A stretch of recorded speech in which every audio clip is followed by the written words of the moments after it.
el espacio de las funciones continuas en el intervalo 0, 1 abierto. Si tú te defines el valor absoluto, la diferencia de dos funciones, el valor absoluto de la diferencia de dos funciones, si lo integras, esa es una métrica. Más que nada porque viene de un producto punto que se puede definir con la integral, ¿no? Que el producto de dos funciones y las integras, eso te va a dar un producto punto, bueno, un producto interno, y esto te induce una métrica.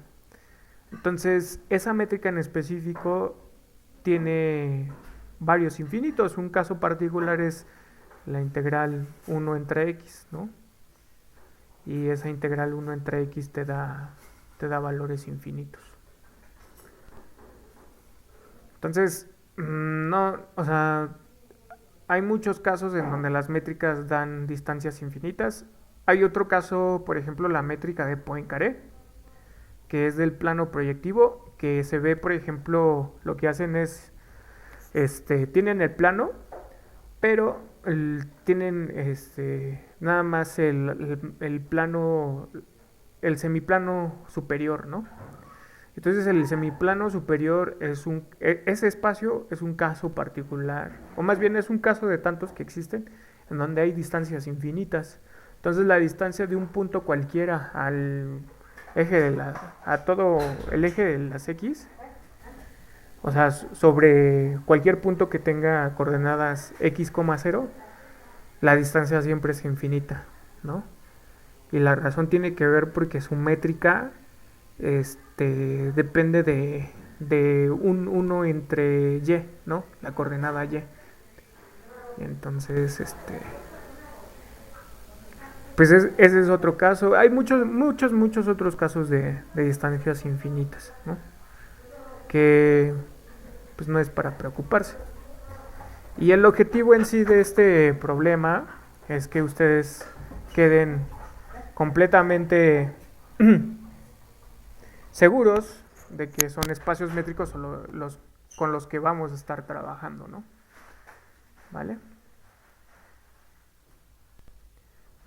Probablemente, probablemente voy a calificar el examen. Sí, ¿por qué? Nada más curiosidad.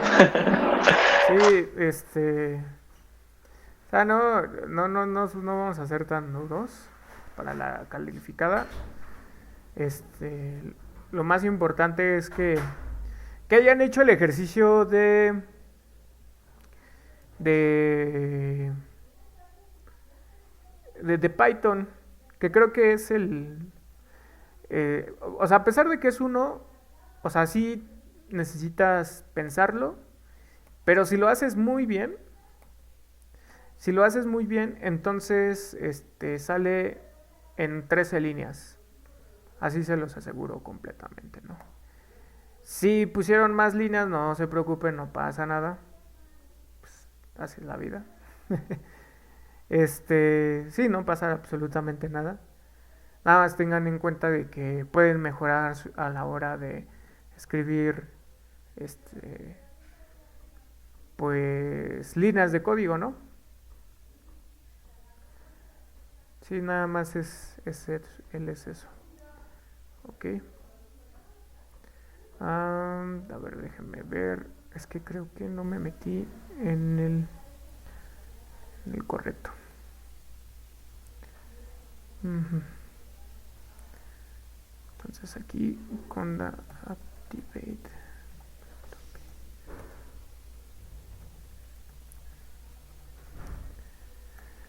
Pero ¿tienen dudas? ¿Alguna pregunta más? Yo solo quería saber si, ya que se entregó la tarea 2, si Joaquín podría pasar cómo se hacía el ejercicio 6, el de expresiones regulares.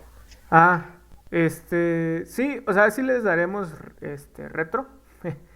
No se preocupen, les vamos a dar retro. Y pues pues, o sea, en función, la verdad es que toda esta primera etapa, lo que más nos preocupa es que ustedes sepan, programar, ¿no? Que entiendan más o menos qué es lo que estamos haciendo. Eso es lo que más es nuestro interés. Entonces, en la revisión, lo que vamos a estar enfocándonos es en toda esa parte. A ver, permítame tantito. Y entonces, pues, si nosotros podemos decir, pues, pues sí se nota que ya saben programar, o sea, saben por lo menos la sintaxis básica y que si se les plantea un problema, pues lo van a poder resolver, ¿no? El ejercicio que les dejamos en la tarea examen está muy bonito, está divertido. Entonces, Ese sí me gustó, pero me puso a pensar. sí, pues el objetivo es que ustedes pudieran pensar de manera abstracta y que lo pudieran llevar a líneas de código, ¿no? Y sí, yo lo veo en muchos de ustedes que se ve que le invierten el debido tiempo y eso está padre, ¿no? Entonces lo que vamos en sí a evaluarlos a ustedes es que ustedes se vea que sí están aprendiendo, ¿no? Que sí están aprendiendo todo esto porque finalmente el, el, el curso se supone que es procesamiento del lenguaje natural, ¿no? Entonces, como es procesamiento del lenguaje natural, pues apenas estamos empezando. Y pues muchas cosas no las podíamos ir empezar directamente porque pues queríamos asegurar que ustedes estuvieran familiarizados, ¿no? ¿Ok? Entonces ese es el principal objetivo y espero que puedan pues poder disfrutar pues de esta clase de procesamiento del lenguaje natural. Rolar de la solución de donde de la tarea examen.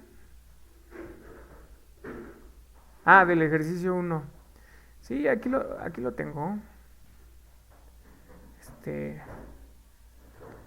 A ver, déjenme ver si es aquí. Creo que es aquí. Déjame ver. Sí, es esta la solución. Deme un segundo.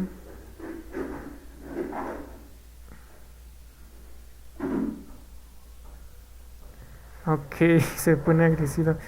Pues no está, realmente sí les dimos tiempo suficiente para que pudieran entender. Entonces esta es la solución. Esa es una de las tantas soluciones. Para que vean que no les estoy mintiendo, son 15. Son 15 líneas. Sí se puede reducir un poquito más, ¿no? Entonces aquí entra el arreglo, ¿no? X y Y. Y entra colors. Y aquí está el truco. Lo que hacemos es meterlo todo en una lista zip comprimida y después lo que aplicamos es que sea una lista. Y esto me genera pues una lista de tuplas. Y ya que se tiene la lista de tuplas, se genera posteriormente se calcula la norma y se calcula y a cada norma le asociamos pues su correspondiente color, ¿no? Del punto. Después se ordena y ya que se ordena, pues lo que se hace es ir checando cada una de las normas. Y entonces si va sumando verdes y rojos. Y si quedaban verdes y rojos, pues o sea que eran una misma cantidad, simplemente se elegía y ya, se regresaba. Entonces, si ustedes me regresaban nada más una función así, estaba muy bien. Se puede hacer más eficiente, pero pues con esto es suficiente. Si ya le pusieron más detalles, no se preocupen. Nada más lo que vamos a evaluar es que que haga lo que tenga que hacer. Simplemente eso. ¿Ok? Pero en ese no está incluido lo de que sea que se eliminen los ceros, ¿no? Sí, sí, sí, sí. O sea, nada más lo único que le pides es que sea distinto de cero. O sea, el X y Y. Sí, no pasa nada. Ah, se asumía que no se ingresaba el 00. Ujú, sí, Ah, ok. sí, o sea, más bien aquí son los datos que tú le dabas. Ujú. Profe, ¿la línea 4 qué hace con la función lambda? Lo que se hace es ordenar, pero ordenamos no sobre los valores verdes y rojos, sino que sobre las normas. Es un ordenamiento. Haces punto .sor y en realidad aquí lo que estás haciendo es eh, definiendo una función lambda, ¿no? Como lo que ya habíamos estado hecho con los pandas, ¿no? Que tenemos nuestras funciones. Y entonces, aquí lo que se hace es que se selecciona el objeto que está en la lista normas y el objeto que vamos a utilizar para ordenar es mi entrada cero y no mi entrada uno en esta nueva tupla que se genera. Si te das cuenta aquí tiene un y0 punto cuadrada, y0 más... Bueno, es una tupla, pero ya no es de tres entradas, sino que es de dos. Y entonces selecciono las normas para que se ordenen. Y ya de esa manera me evito varios problemillas. Sí se puede hacer más eficiente, pero pues esto pues está bien, ¿no? Sí tiene ciertas deficiencias, pero es más o menos la idea, ¿no?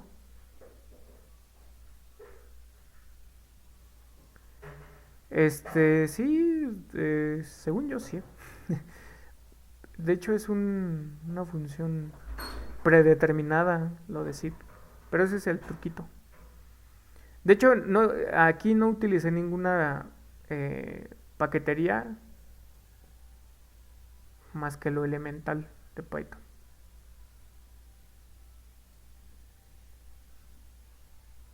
Ujú. Sí, pues, bueno. Entonces, vamos a comenzar ahora sí la sesión.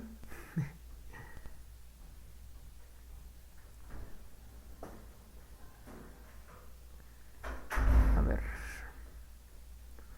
una pestaña. Vamos a comenzar esta sesión hablando de la ley de zip, ¿no?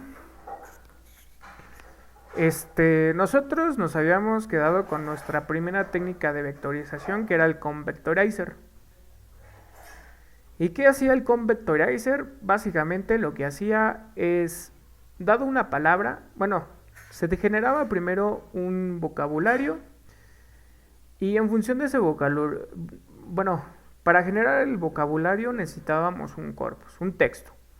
Entonces, por ejemplo, creo que sí tengo la variable corpus. Ahí está. Este es mi corpus. Corpus es una lista en donde cada elemento de la lista es un string y pues estos strings son documentos que tienen distintas palabras. Entonces cada una de estas palabras tiene asociado un vector canónico, ¿no? Y en la técnica de convectorizer,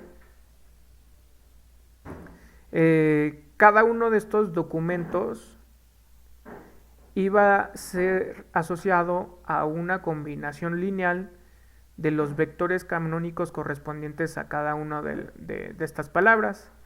Y si estas palabras aparecían más de una vez dentro del documento, entonces ese vector canónico dejaba de ser vector canónico y aumentaba su magnitud en 2 o en 3 o dependiendo de la frecuencia en la que aparecía esa palabra en ese documento.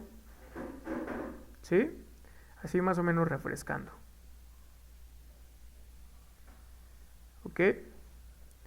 Entonces, Pues nosotros aquí tenemos el método, que es un método que viene de scikit-learn. Eh, Aquí nosotros tenemos el método convectorizer. Primero instanciamos y ya después, ya que está instanciado, lo que hacemos es un fit con el corpus y generamos ya este el pues el objeto que nos va a permitir transformar nuestras palabras o nuestro texto en vectores, ¿no? Y entonces, ya que teníamos generado nuestro convectorizer, nos dimos cuenta que tenía ciertas deficiencias, ¿no? Y entonces, dentro de esas deficiencias tenía que ver con que, pues sí, teníamos ciertas palabras y nos dimos cuenta de que de alguna manera las frecuencias influían a la hora de darle importancia a cierto texto, ¿no?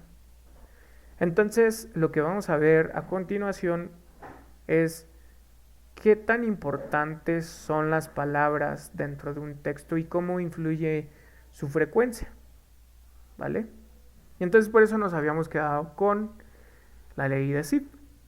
La ley de Zipf, que ya lo había dicho en la sesión anterior que tuvimos, pero lo reitero. La ley de Zipf dice básicamente que la frecuencia de aparición de una palabra es inversamente proporcional al ranking de esa palabra, ¿ok? Y entonces yo les había dicho más o menos una explicación sencilla, ¿no? En qué consistía esta regla de proporcionalidad. Entonces básicamente, por ejemplo, tenemos 5 palabras. Díganme las palabras que ustedes crean. Alguna que les venga a la mente. ¿Libro? Ok, libro, ajá. ¿Qué otra? Faltan 4. Carro. Carro. Vale. Siguiente. ¿Jugar? Ok. ¿Qué otro?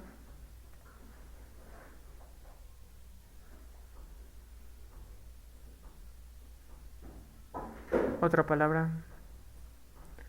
Una palabra que les guste.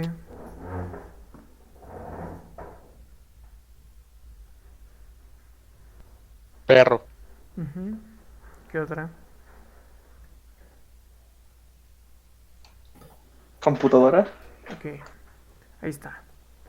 Entonces, en un texto, por ejemplo, supongamos que tenemos un texto, ¿no? Que está hablando sobre libros, carros, de jugar, perro y computadora, ¿no? Que de alguna manera estas palabras aparecen más de una vez, ¿no? O puede que nada más aparezcan una vez, ¿no? Pero que nosotros medimos su frecuencia, ¿no? Entonces, esta es su frecuencia del libro, ¿ok?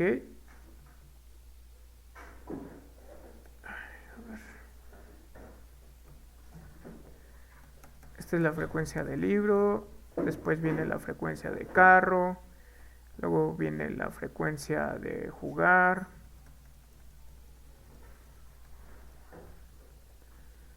luego viene la frecuencia de perro,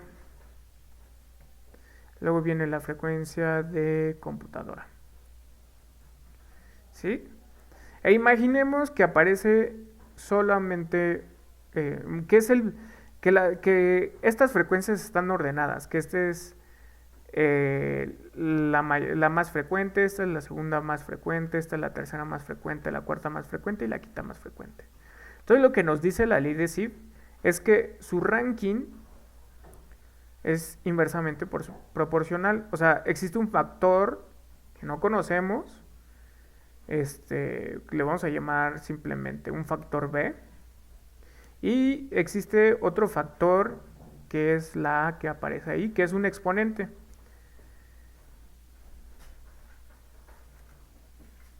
¿Ok?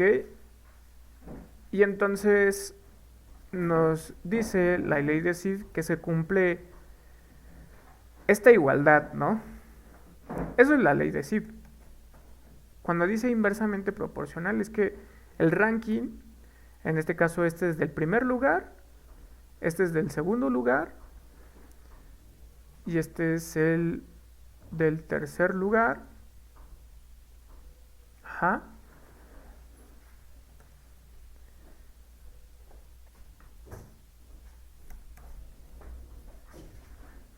Este es del cuarto lugar y este es del quinto lugar. Que se cumple esa relación para algún B y una que nosotros vamos a determinar. Y esto no se cumple solamente para el español ni para el inglés, sino que, o sea, no solamente para ellos dos, sino que también se cumple para el francés, para el chino, o sea, cualquier lenguaje natural que ustedes puedan llegar a conocer satisfacen esta relación y es una propiedad intrínseca de los lenguajes, ¿ok? Entonces, particularmente, nosotros, con el análisis que acabamos de hacer, o sea, más bien bueno, en nuestro caso, nosotros tenemos un corpus, finalmente es un lenguaje, ¿no? Que aquí podemos decir que está un poco está un poco alejado de su metamorfosis natural porque bueno, más bien no su metamorfosis natural, sino más bien este texto está un poco alejado de su estructura natural porque le inducimos un cambio, ¿no? Así que una metamorfosis. Y entonces ese cambio pues lo podemos ver en cada una, en que nosotros le quitamos algunas palabras como las stud words, llevamos todo a sus lemas, las palabras lo llevamos a sus lemas. Entonces hay mucha información que ya no está. Sin embargo, creemos que todavía puede comportarse como un lenguaje natural. Y para ello, pues vamos a ver si realmente se cumple la ley de Sid, ¿no? Entonces eso es lo que tenemos como objetivo a continuación. Entonces, esta línea de código lo que hace básicamente es generarte, a ver, agarra toda la lista. O sea, df final text es como si nosotros generáramos de nueva cuenta otra vez el corpus, ¿no? Tenemos el corpus, de hecho ahí lo pude haber puesto simplemente el corpus, y ahora lo que hago es simplemente unir todo en un solo string, todo el corpus, y ahora con este split lo separo por palabras. Y entonces ya habíamos visto que la función counter lo que hace es contarme todas las palabras que yo tengo, ¿no? Entonces, si nosotros exploramos que tiene en su contenido total words, pues vienen todas las palabras y no solamente vienen todas las palabras, sino que también vienen sus respectivas frecuencias. Posteriormente, aquí en esta línea de código lo que hacemos es generar un data frame que ya tenga todo mi vocabulario, ¿no? Ok, y entonces ahí viene todas las palabras, las 11.978 palabras, pero ahora estábamos notando nuestras frecuencias. Y ya que tenemos esas frecuencias, ahora lo que vamos a hacer es ordenarlos, las palabras por las frecuencias, es el sort values, ¿no? Y entonces,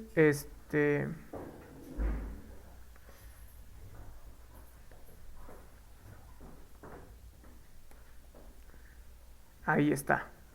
Aquí yo todavía le agregué el ranking, ¿no?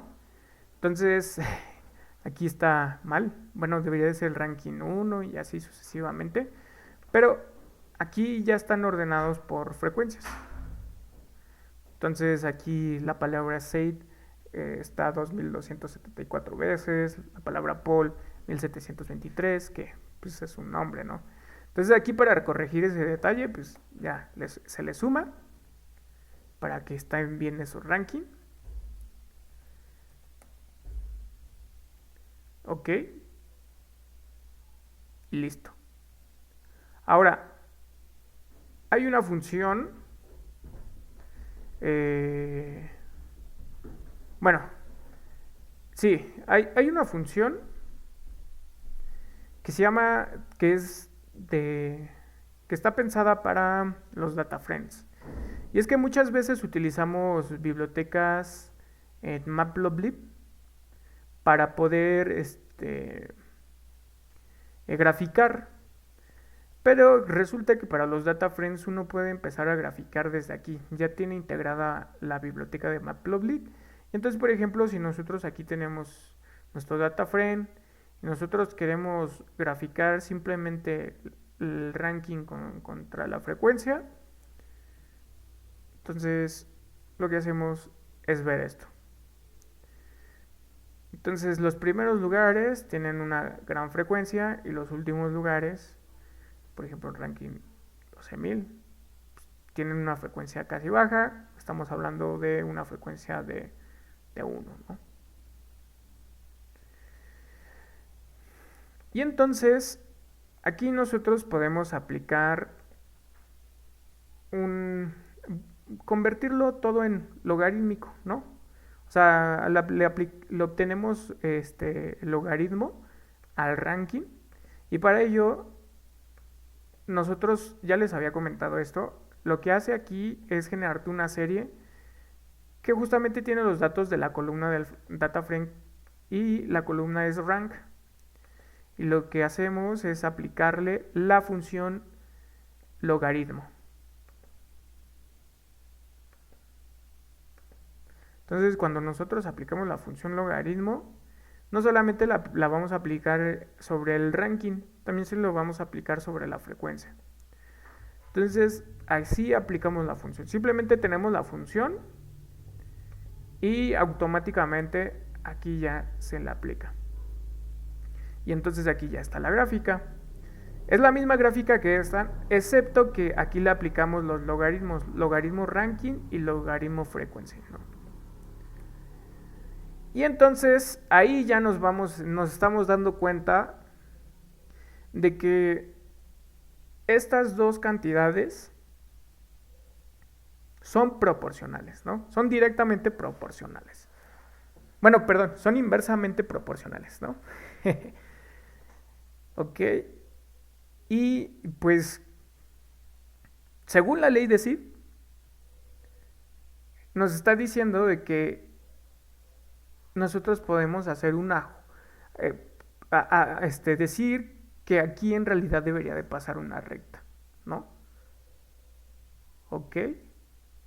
Entonces nosotros nos podemos hacer la pregunta de, chale, bueno, es un spoiler. ¿Cómo podemos ajustar o más bien buscar la recta que más se parezca a esto, ¿no? Y entonces para ello nosotros vamos a utilizar un ajuste por mínimos cuadrados. Pregunta, ¿alguno de ustedes ha visto alguna vez en su vida qué es un ajuste por mínimos cuadrados? En estadística. Vicente, ajá, una regresión. Ok. mm, ¿Tú que tienes ya más o menos una idea eh, en qué consiste? ¿Podrías darnos un comentario al respecto de qué es eso de ajuste de mínimos cuadrados?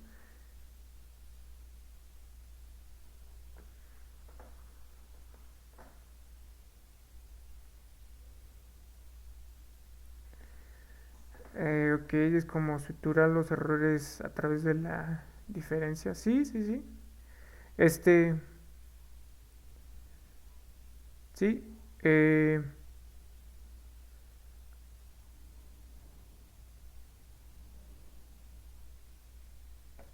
Minimizar los residuos. Sí, exacto.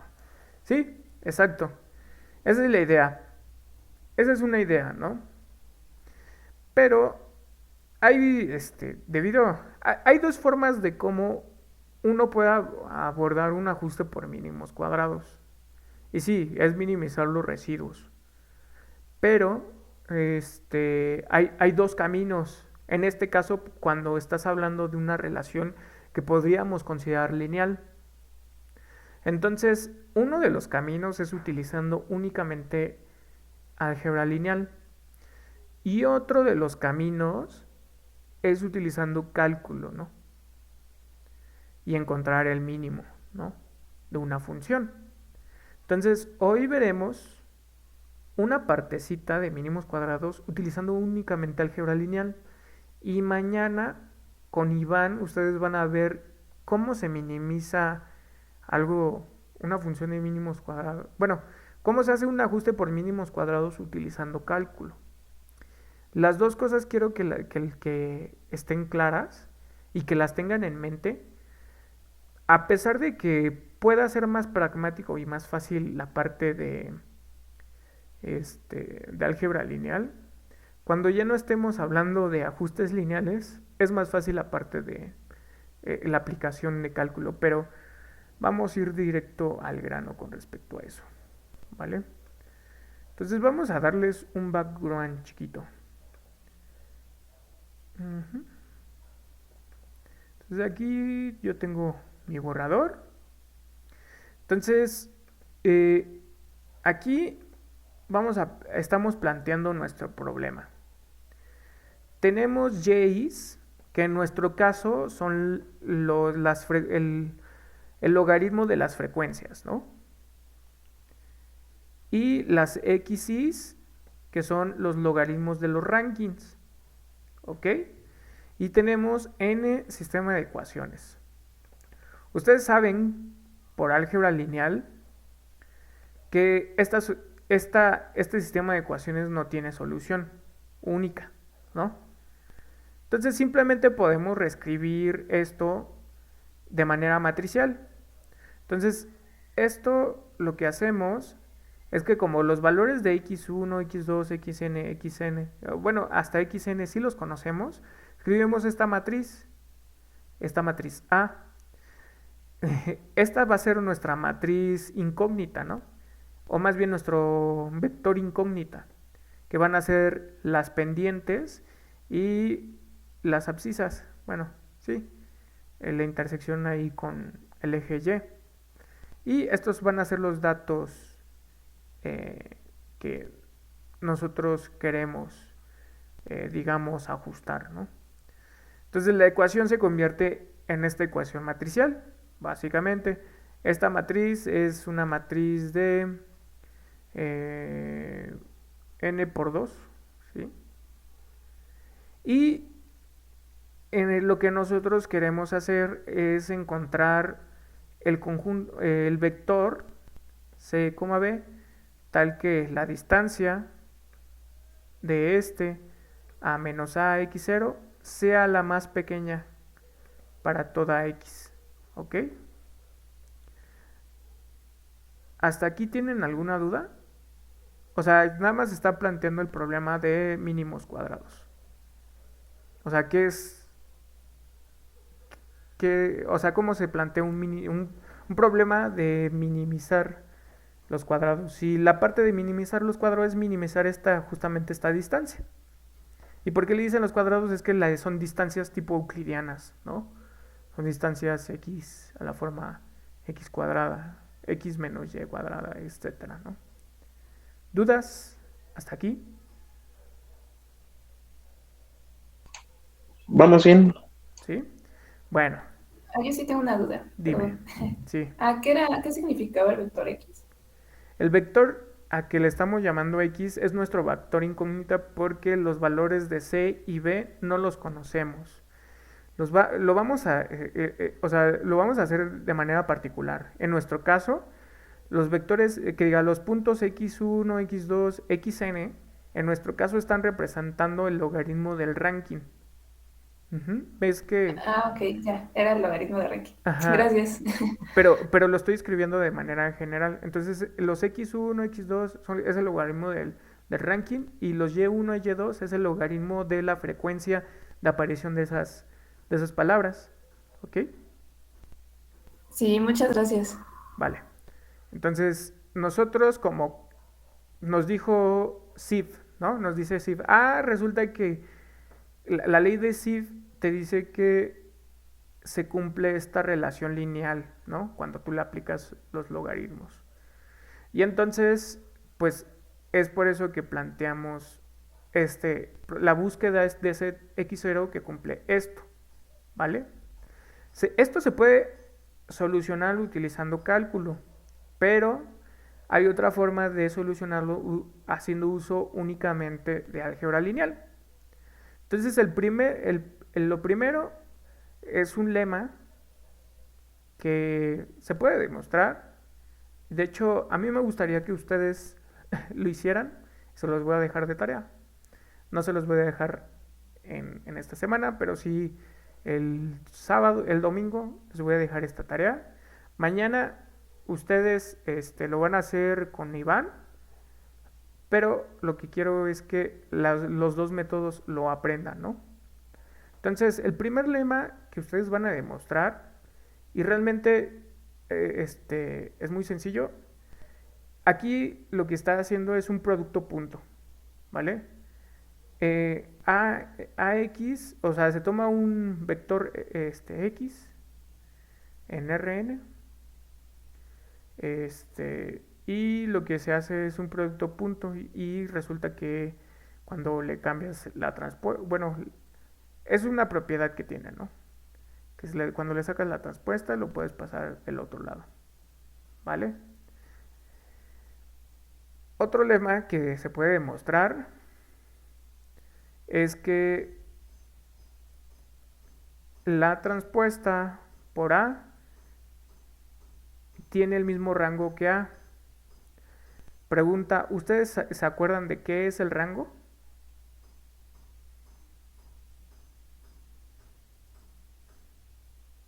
Eran las columnas linealmente independientes o algo así, ¿no? Sí, esto justamente al multiplicar esto por esto, este, nos va a salir una matriz cuadrada, ¿ok? Y entonces si nosotros vemos cuáles son las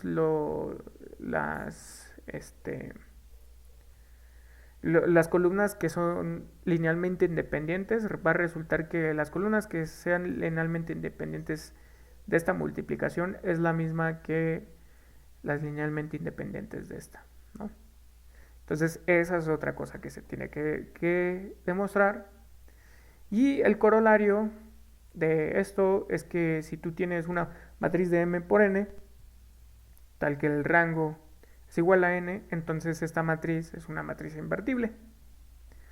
Y entonces la proposición final, la que nos da la respuesta que nosotros queremos, es que si A es una matriz de m por m, tal que su rango A es igual a n, entonces existe un x0 tal que ese x0 es igual a esto, y esto ya es la solución que nosotros queremos, y resulta que esto minimiza, ¿no? Esto se los voy a dejar de tarea.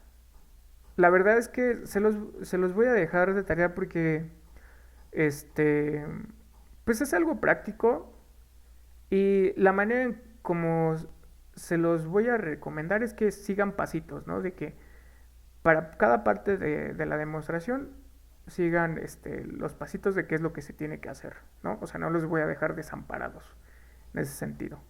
Pero sí es importante que lo tengan en cuenta, porque esto tiene aplicaciones directas y esto ya se puede programar, ¿ok?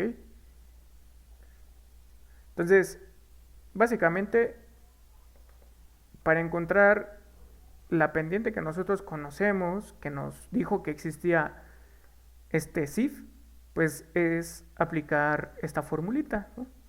O esta ecuación, propiamente hablando. Entonces, teniendo eso en cuenta, regresamos a lo que estábamos haciendo en Python.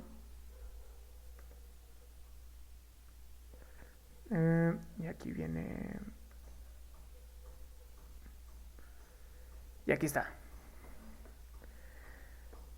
Entonces, nosotros aquí guardamos nuestros datos, ¿no? Aquí tenemos nuestro vector X y nuestro vector Y. A ver, nada más déjenme, no se me vayan a confundir.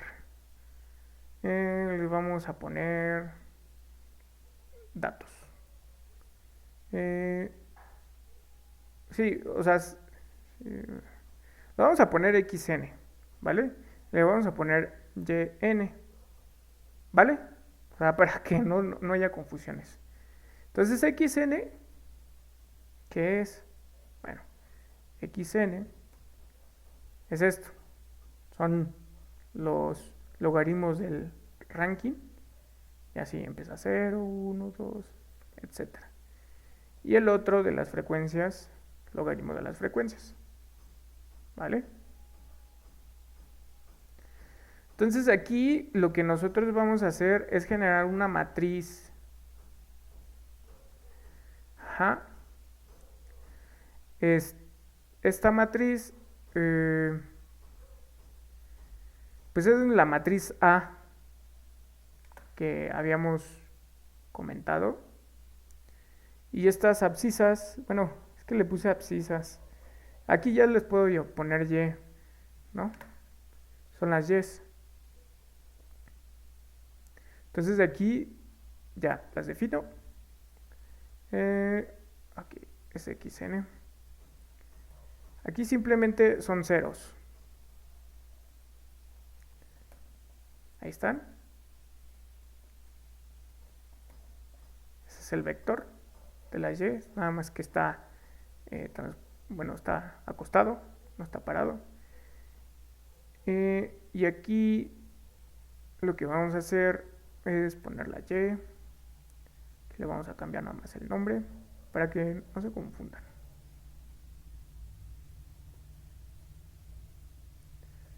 YN, XN. Ok, aquí va len XN. Ok, y no es matriz. Y ahí está.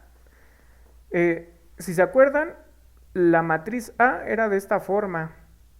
Tenían X1, X bla bla bla, y en una de las columnas tenía puros unos. ¿Sí se acuerdan, no?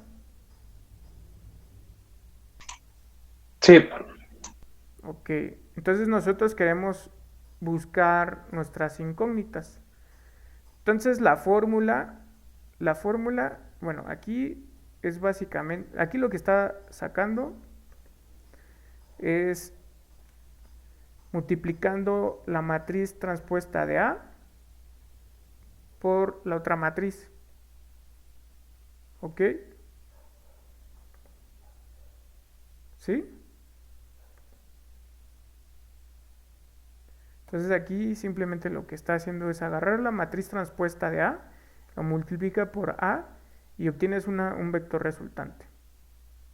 Entonces de ese vector resultante lo que vamos a hacer es sacarle su matriz inversa y lo vamos a multiplicar otra vez por la matriz transpuesta. ¿Ok? Y aquí, aquí lo importante es que es darse cuenta de que es esta matriz de 2 por 2. Y entonces viene después, esta es la matriz que vamos a decir total. Es de este tamaño y aquí este es de este tamaño. Y el vector que hace la minimización es justamente esta otra. ¿ok? Y así se genera el vector mínimo, ¿ok? Entonces la pendiente es menos 1.179 bla bla bla. Y la abscisa es 10, ¿no?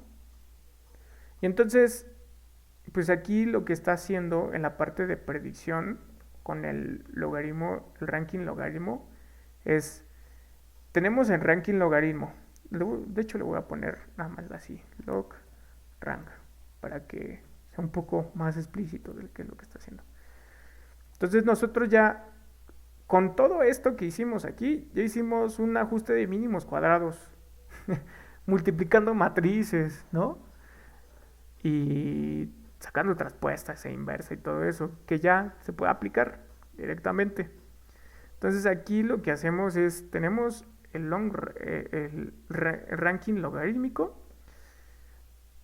y nosotros queremos hacer, ver cuál es el valor correspondiente al ajuste. Entonces aquí lo que estamos haciendo es ponerle la pendiente. Esta es la pendiente y esta es la coordenada sobre el eje Y cuando sí, el valor del ranking vale 0. Entonces así nosotros tenemos esta predicción y esta no me acuerdo por qué lo tenía aquí, creo que era otra. Y entonces aquí lo importante es ver lo siguiente. Entonces, en azul se encuentra lo que nosotros tenemos que extraer, lo que extrajimos directamente de nuestros datos, ¿no? O sea, es la gráfica de logaritmo de la frecuencia con logaritmo del ranking. Entonces, en la parte de color azul es lo que nosotros extrajimos directamente después de limpiar. Y la línea de color rojo, que es un scattering, son los datos ajustados. ¿Ok? Entonces, pregunta, ¿qué pueden decir de esto?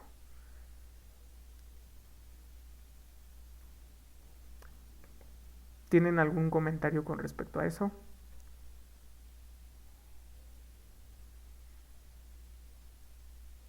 O sea, ya nosotros hicimos un ajuste de mínimos cuadrados pensando que todos los datos tienen un comportamiento lineal, ¿no? Entonces, así viendo la gráfica, ¿qué podrían concluir?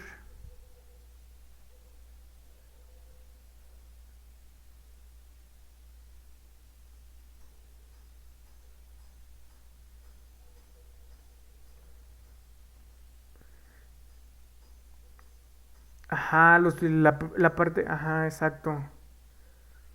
Ujú, solamente una parte, ¿no? Una parte de los datos está teniendo ese comportamiento.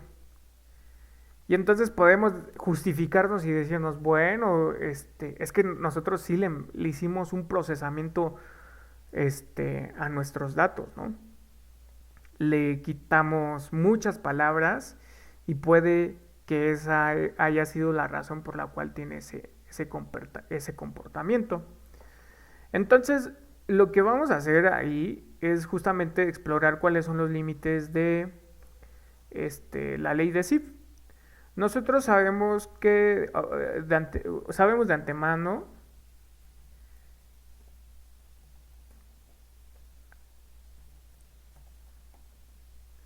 que tenemos 11.978 palabras.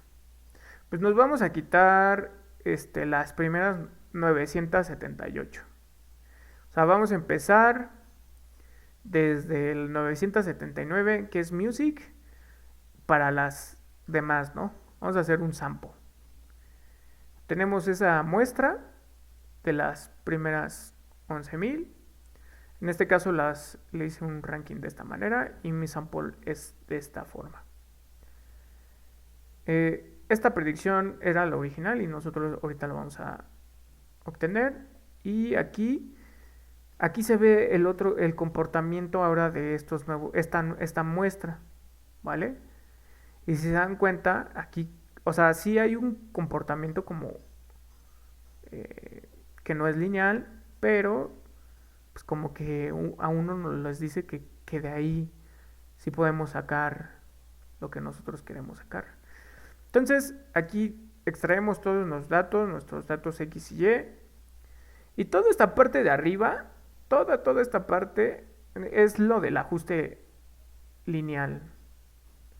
Y ya después viene la parte de abajo. No sé por qué aparece dos veces. No me acuerdo por qué lo puse dos veces. Y simplemente hacemos el ajuste lineal. Hacemos las supuestas predicciones. Y termina saliendo así ahora nuestros datos. Solamente trabajando con 11.000 de los 11.978. Y entonces, pueden decir entonces ¿qué pueden decir de la ley de Sif?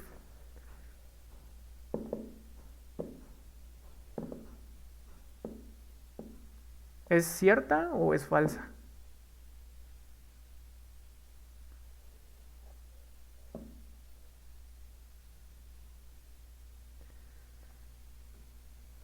Sí, de alguna manera todavía nosotros tenemos un comportamiento que queda dentro del marco en donde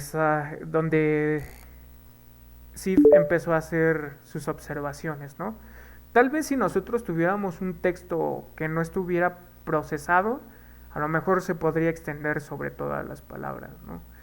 Pero si se dan cuenta, eso significa, o sea, primera, todos los lenguajes naturales tienen este comportamiento.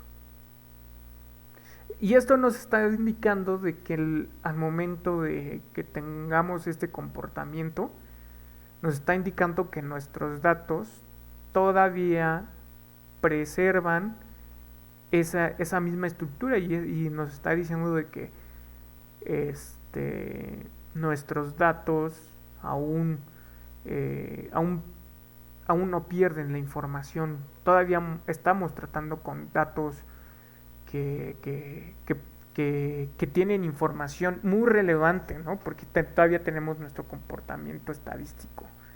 Y tal cual, es un comportamiento estadístico que se observa en todos los lenguajes. Y dense cuenta de que yo no elegí un libro así de que, le voy a elegir este libro porque con esto se cumple. Estaría muy interesante que ustedes revisaran, ¿no? Que escogieran el libro que más les guste, hagan su limpieza, vectoricen si es necesario y bueno, de manera paralela confirmen que en efecto se cumple la ley de sí, ¿no? Eso es un muy buen ejercicio. Entonces, aquí lo que estoy calculando es lo que se llama el error cuadrático. Bueno, que no es el error cuadrático propiamente, es la raíz cuadrada del error. Entonces tiene un tamaño de 1695. Ahora, hay algo que se llama coeficiente de Pearson. El coeficiente de Pearson nos dice cuándo dos cantidades son directamente proporcionales, ¿no? Y su proporcional es lineal, ¿no? Entonces en este caso o sea, realmente el coeficiente de Pearson es como un coseno de similitud entre dos vectores. En este caso los vectores van a ser el promedio, el valor promedio de, por ejemplo, de la predicción, menos los datos predichos y después le sacas el mismo coseno de similitud. Ese vector resultante le sacas el coseno de similitud con respecto a la predicción. Entonces, más o menos así se escribe. Y entonces en este caso va a salir 98.62. Pero si ustedes no se quieren complicar la vida, los data frames ya pueden calcular el coeficiente de Pearson directamente. Entonces nosotros si corremos sobre el data frame el método correlación, y en este caso queremos ver la correlación de Pearson entre dos variables. En este caso, sobre las variables que nosotros queremos ver es sobre, en este caso, la predicción y logaritmo de frecuencia. Entonces aquí nosotros nos vamos a dar cuenta de que es una matriz pues cuadrada. Entonces en la parte de predicción de cómo se relaciona con el logaritmo de frecuencia, tiene esta relación. Y eso nos está diciendo que son directamente proporcionales, y lo ideal es que esto fuera 1, ¿no? Y eso significaría que le estaríamos que tenemos un buen ajuste. Por ejemplo, cuando nosotros hacemos el coeficiente de Pearson entre predicción y predicción, pues nos vamos a dar cuenta que sale 1. ¿Ok? Ahora, dense cuenta también que aquí aparece un menos. Entonces la predicción con respecto al ranking tiene, bueno, log ranking, de hecho hasta me sorprende, sí tiene -1 porque, o sea, tiene toques que, bueno, sí, se relaciona. Aquí tiene un -95, ¿ok? Y nosotros aquí tenemos cómo es que se relacionan las diferentes variables, ¿no? Aquí te lo hace general, ¿no? Pero aquí lo importante es que ustedes comparen este número que aparece aquí, que también aparece aquí porque es una matriz simétrica, y eso aparece aquí. Entonces es la misma forma, nada más que aquí es calcularlo de manera explícita el coeficiente de Pearson. Y pues resulta que este es mi vector mínimo. Entonces, ¿se acuerdan que yo había escrito por acá arriba una A y una B? ¿Dónde está? Aquí está.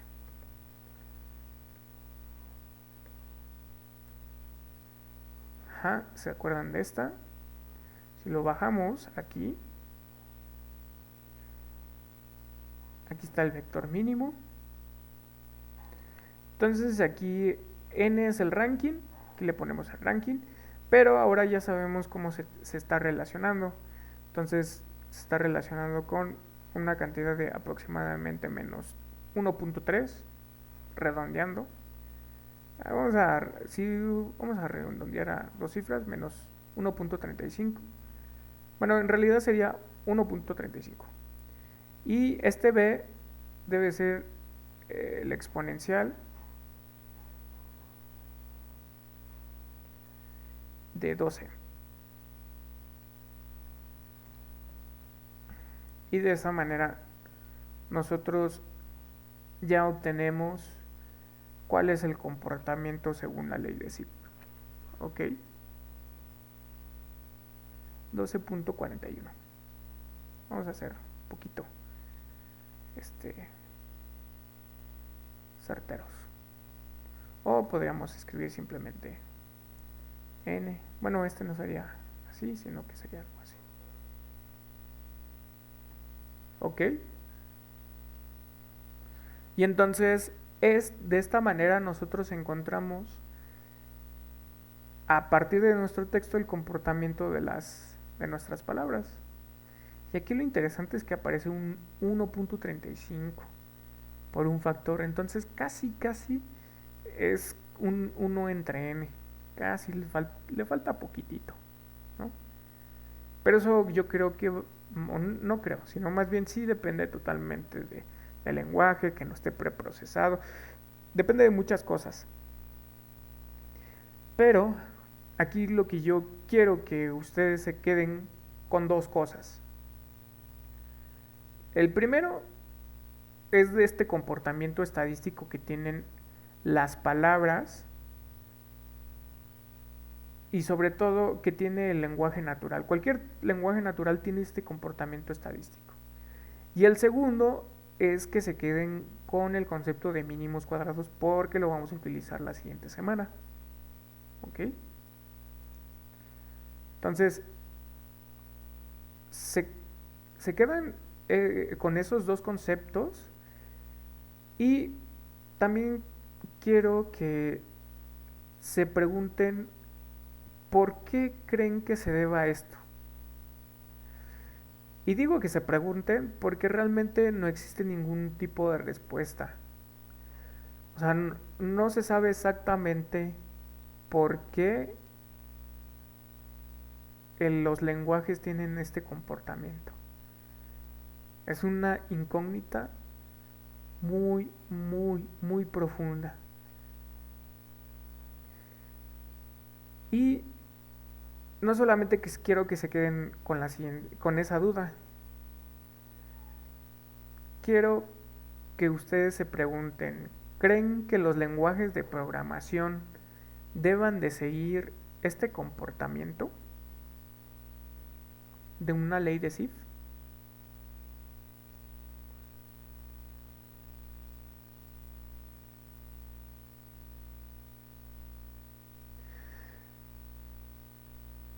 Dice Uriel, ¿cómo fue que se dedujo? Fue una observación, tal cual empírica. De repente a un lingüista llamado, bueno, apellidado Zipf, estaba haciendo un análisis de que a ver cuántas frecuencias. Y los ordenaba y se dio cuenta ese comportamiento extraño.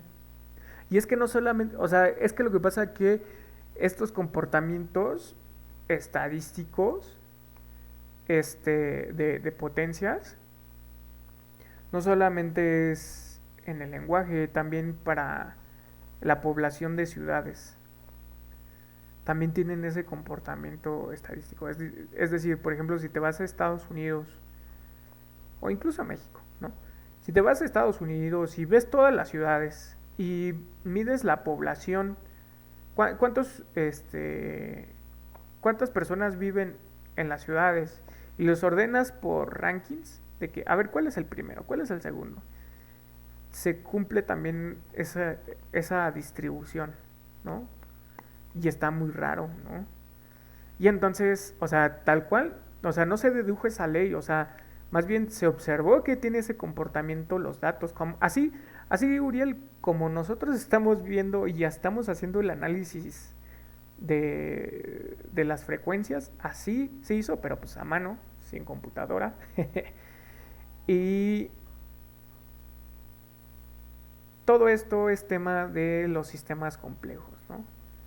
De hecho, pues esa es la razón por la cual existe el C3.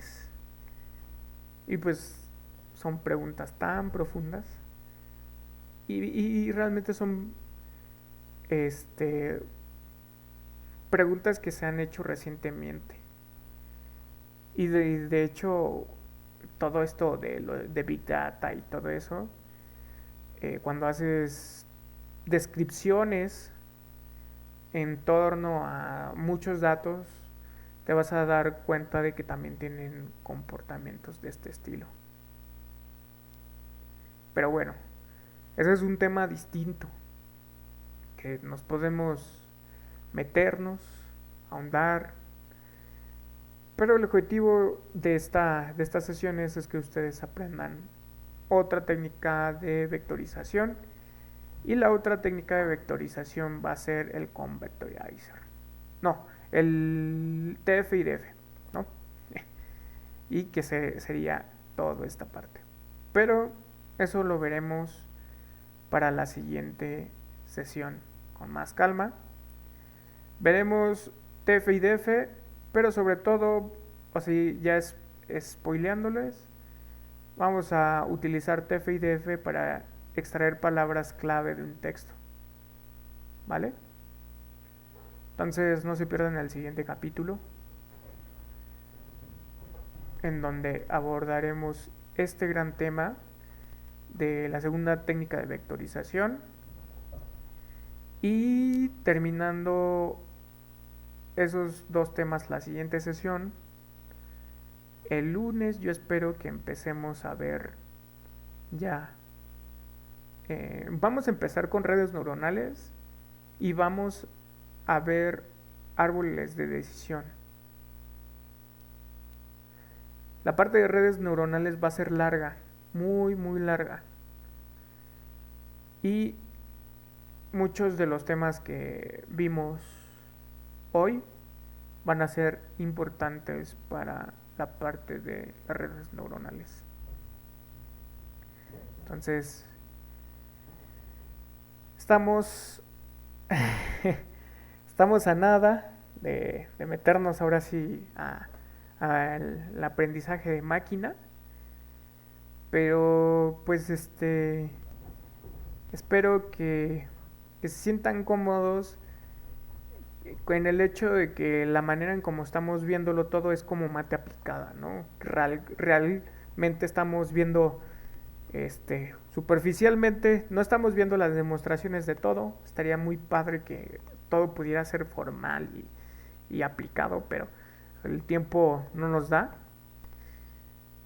Pero la parte que sí me gustaría dejarles de tarea para la siguiente semana, para el lunes que viene, sería la parte de los mínimos cuadrados y la parte de que hagan limpieza de un texto y que vean la ley de Sif. Eso estaría bien chido, que lo pudieran hacer.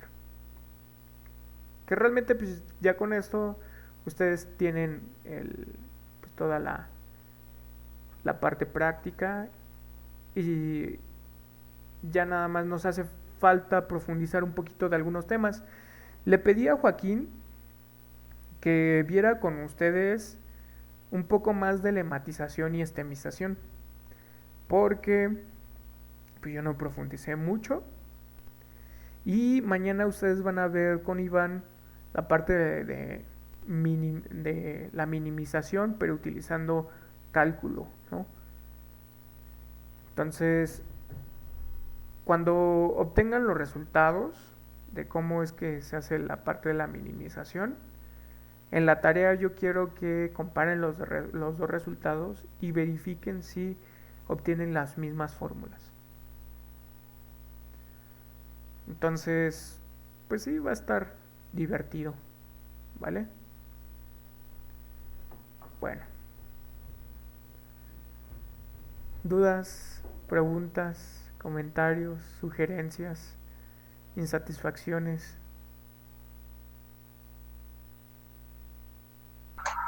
Todo bien, o sea, ya está interesante, pero da miedo lo de el neurona. Ok. Bueno, todo bien. ¿Por qué sobre la tarea, Luisa? La tarea que les voy a dejar, la verdad es que, o sea, van a tener una semana para poder hacerla y pues va a estar sencilla.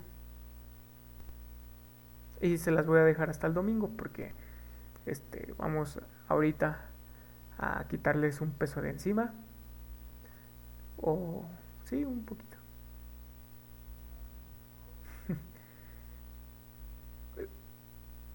Bueno, entonces nos vemos el miércoles, ¿vale?